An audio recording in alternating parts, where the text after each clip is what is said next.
Salve, salve galera da Elite! Você gostaria de viver de YouTube?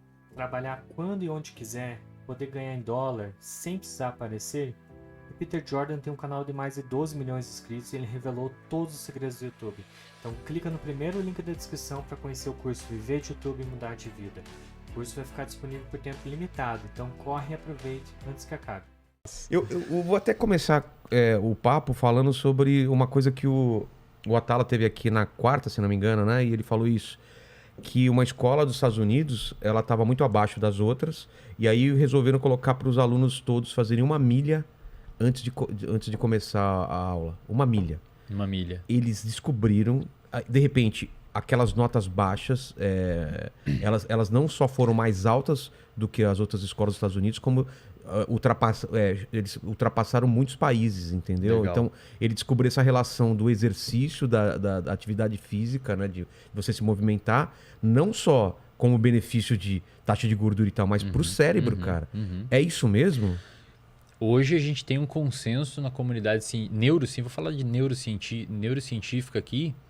Bom, primeiro, a atividade física, o exercício físico, para questões cardiovasculares, metabólicas, respiratórias, é indiscutível que é super benéfico. Para questões de cérebro, hoje a gente tem um corpo de conhecimento que já é mais que suficiente para a gente concluir que também. Que você fazer atividade física, e não só atividade física, você conseguir manter uma atenção na alimentação, manter uma atenção na sua rotina de uma maneira geral, é igualmente benéfico para o cérebro. Tão benéfico quanto para a parte metabólica. Porque, no final das contas, os dois estão interagindo.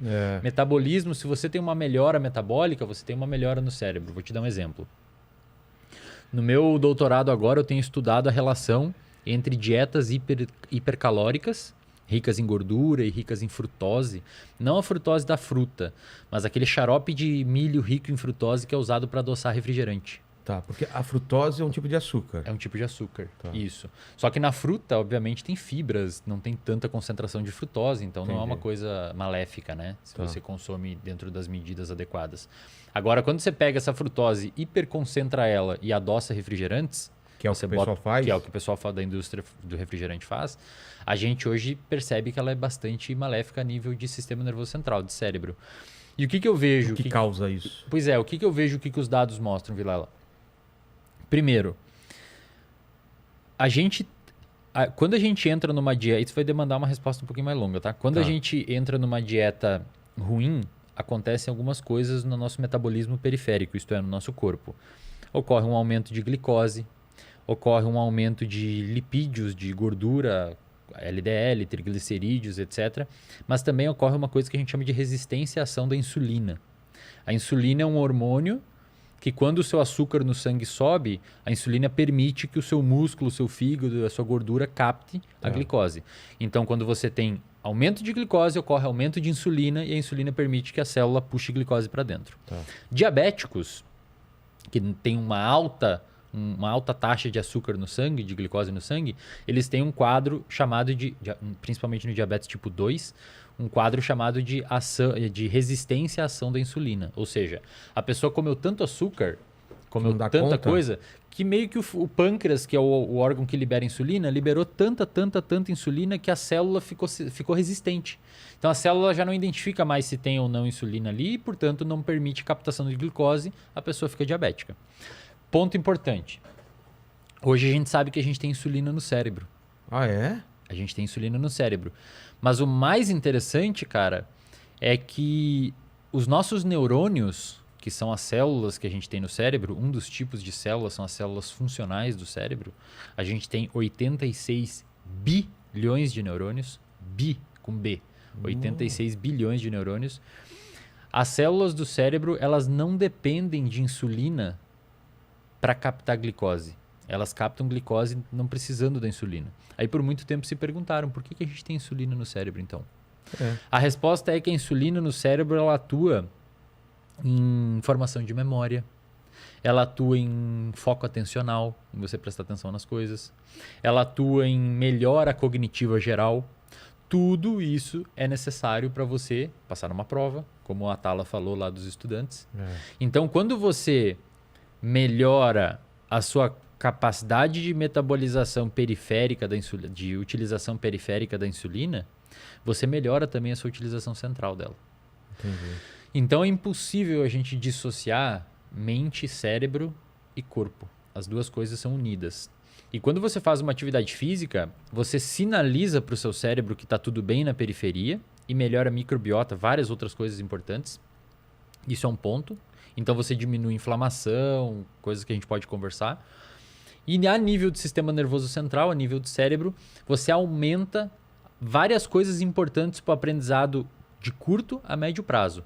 A curto prazo, Vilela, se você, por exemplo, levanta de manhã ou ao meio-dia ou à tardinha, algum horário que você decide fazer atividade física e você dá uma caminhada de 1 milha, uma caminhada que for, não precisa ser nada muito intenso, você vai aumentar as suas catecolaminas, isto é, noradrenalina, as suas monoaminas de uma maneira geral. Você tá inventando essas palavras. Não.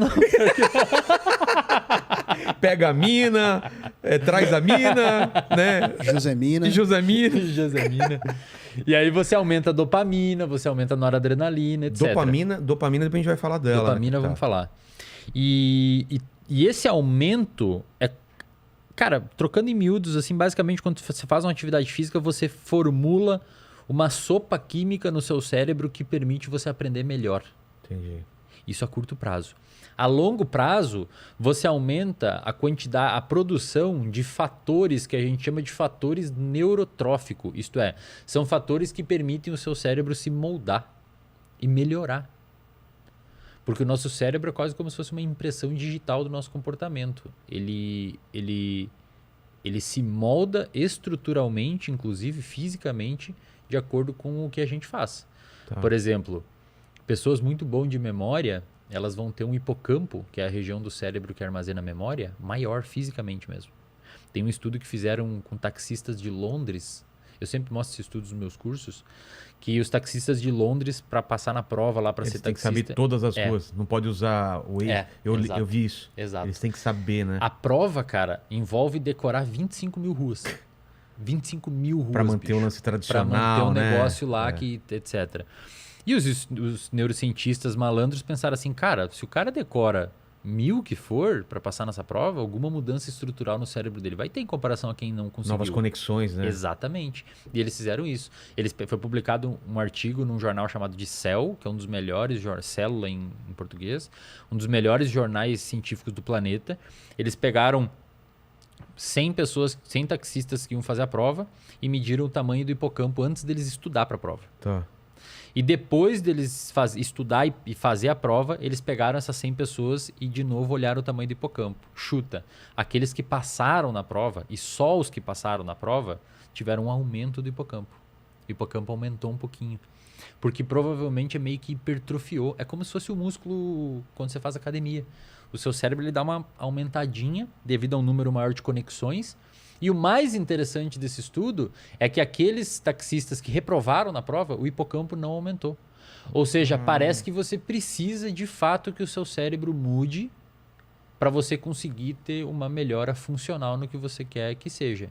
Então, quando você pega essa galera, voltando lá ao comentário do Atala, quando você pega essa galera e coloca eles fazer atividade física, 1 milha que seja, cara, você está permitindo E é caminhando, né? Caminhar 1 milha é uma coisa aparentemente simples, Exatamente. Cara, Só isso já faz uma diferença. Muito, muito. Você está permitindo que o corpo melhore, você está permitindo que o cérebro aumente esses neurotransmissores a curto prazo e a longo prazo o hábito vai se formando e aumente esses fatores neurotróficos que permitem... Você está basicamente dando um boost no organismo dessa pessoa. É quase que um hack. Você está... É fora do comum assim, o quanto isso é benéfico, cara. E o oposto também acontece, Vilela. Tem bons estudos que mostram essa área que eu tô investigando agora de dieta e memória e depressão e tal. Cara, por muito tempo a gente imaginou que era necessário vários meses, se não anos, ou pior, era necessário você ter uma modificação fisiológica para a dieta fazer mal a nível de memória, humor e tal. Esses tempos saiu um estudo numa revista chamada de PLOS ONE, mostrando que 4 dias tomando um café hipercalórico É um café que eles davam milkshake com sei lá o quê, um café super hipercalórico. 4 dias de café hipercalórico foi suficiente para prejudicar o armazenamento de memória Mano, de estudantes saudáveis. não lembra do Super Size Me?